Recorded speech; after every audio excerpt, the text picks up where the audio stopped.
आइए सीधे मुद्दे पर आते हैं और विज्ञान की एक बेहद दिलचस्प पहेली को सुलझाने की शुरुआत करते हैं। एक ऐसी पहेली जो शुरू में शायद थोड़ी जटिल लग सकती है, लेकिन असल में ये नंबर्स और लॉजिक का एक बेहतरीन खेल है। हम बात कर रहे हैं इस विषय पर कि किसी भी रासायनिक अभिक्रिया को यानी केमिकल रिएक्शन को आखिर कैसे संतुलित किया जाए। केमिस्ट्री की दुनिया में देखा जाए तो रिएक्शंस लगातार चल रही हैं। हमारे आसपास बल्कि हमारे अंदर भी हर पल परमाणु एक दूसरे से मिल रहे हैं और अलग हो रहे हैं। लेकिन इन सारी प्रक्रियाओं को कागज पर सटीक ढंग से गणितीय रूप में प्रदर्शित करना एक कमाल की कला है। तो चलिए बिना किसी देरी के इस रहस्य पर से पर्दा उठाते हैं और देखते हैं कि ये पूरी प्रक्रिया कितनी रोचक हो सकती है। इस विश्लेषण को आगे बढ़ाने के लिए इन मुख्य बिंदुओं पर ध्यान देंगे। पहला, रिएक्शन बैलेंसिंग आखिर है क्या? दूसरा, ये क्यों जरूरी है? तीसरा, बैलेंसिंग के बुनियादी नियम क्या कहते हैं? चौथा, इसे स्टेप बाय स्टेप कैसे करें? और पांचवां, अंतिम परीक्षण। तो शुरुआत करते हैं पहले हिस्से से। रिएक्शन बैलेंसिंग क्या है, यानी एक रासायनिक बदलाव की असली समझ। यहां सबसे पहले दो मुख्य शब्दों पर गौर करना जरूरी है, रिएक्टेंट्स और प्रोडक्ट्स। किसी भी अभिक्रिया को संतुलित करने से पहले उसकी बुनियाद को समझना सबसे अहम कदम होता है। इसे एक खाना पकाने की आसान सी रेसिपी की तरह सोचा जा सकता है। रिएक्टेंट्स बिल्कुल वही शुरुआती सामग्री हैं जिन्हें मिलाकर कोई डिश बनाना शुरू की जाती है, जैसे आटा, चीनी और दूध। और प्रोडक्ट्स वो अंतिम डिश है जो पकने के बाद एकदम तैयार मिलती है, जैसे कि एक बढ़िया सा केक। अब जिस तरह रसोई में एक लाजवाब डिश के लिए सामग्री का बिल्कुल सही मात्रा में होना जरूरी है, ठीक वैसे ही केमिस्ट्री में शुरुआती पदार्थों और अंतिम पदार्थों का पूरा हिसाब रखना अनिवार्य होता है। ये वो बुनियाद है जिस पर आगे की सारी केमिस्ट्री टिकी हुई है। अगर इस पूरी प्रक्रिया को देखा जाए तो लेफ्ट हैंड साइड यानी रिएक्टेंट्स और राइट हैंड साइड यानी प्रोडक्ट्स को एक पुराने जमाने के तराजू की तरह समझा जा सकता है।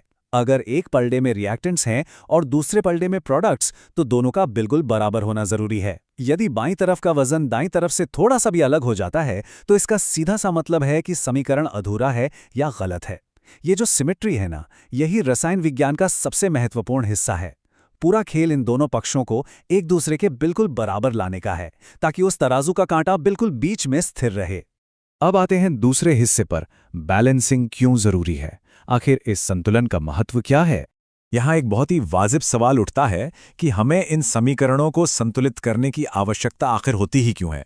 ये एक ऐसा फंडामेंटल प्रश्न है जो विज्ञान की गहराइयों को समझने की कोशिश करने वाले किसी भी मन में आना चाहिए। क्या सिर्फ केमिकल्स को मिलाकर छोड़ देना काफी नहीं है? आखिर इन्हें कागज पर दोनों तरफ से बराबर दिखाने की ऐसी क्या मजबूरी आ गई? सच मानिए, इस सवाल का जवाब हमारी प्रकृति के सबसे शक्तिशाली और अटूट नियमों में से एक में छिपा है। एक ऐसा नियम जिसके खिलाफ जाना असंभव है। और वो नियम है द्रव्यमान संरक्षण का नियम, यानी the law of conservation of mass. इस नियम के अनुसार किसी भी रासायनिक अभिक्रिया में पदार्थ का ना तो निर्माण होता है और ना ही विनाश।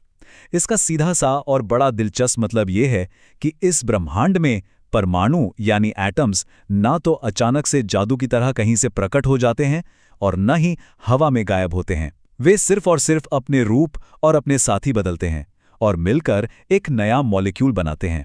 इसीलिए ये बैलेंसिंग करना कोई आम गणित का काम नहीं है, बल्कि ये पूरे ब्रह्मांड की एक यूनिवर्सल अकाउंटिंग है। जितने एटम्स अभिक्रिया शुरू होने से पहले थे, उतने ही एटम्स अभिक्रिया खत्म होने के बाद वहां मौजूद होने ही चाहिए। ये प्रकृति का अपना एक बड़ा सा बही खाता है, जिसमें हर एक छोटे से छोटे हिस्से का हिसाब बिना किसी भूल के दर्ज होना चाहिए।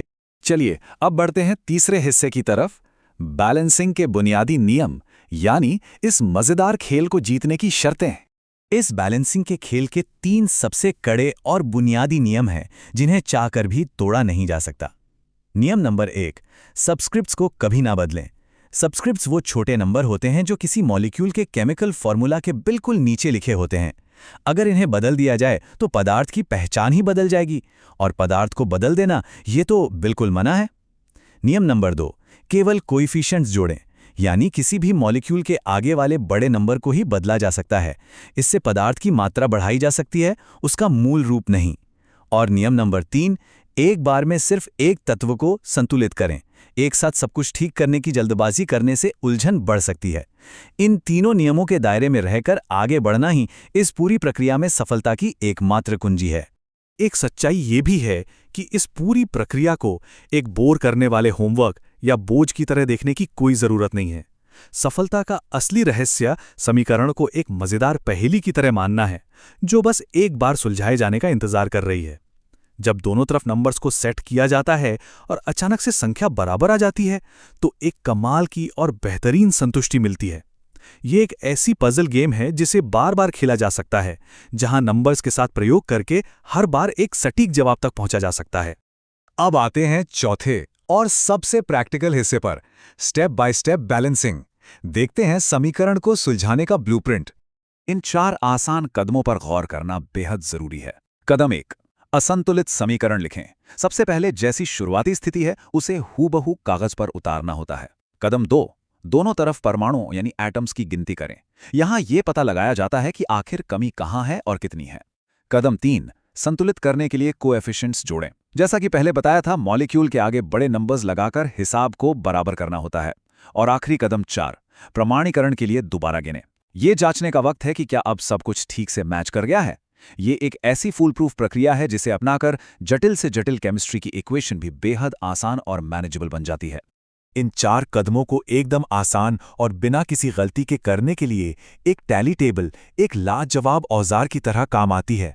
यहाँ 3 सिंपल कॉलम्स होते हैं: तत्व का नाम, बाईं तरफ परमाणुओं की संख्या और दाईं तरफ परमाणुओं की संख्या। जब संख्याओं को इस तरह से एक टेबल में साफ साफ लिख लिया जाता है, तो वो अदृश्य एटम्स और उनकी गिनती पूरी तरह से आंखों के सामने आ जाती है।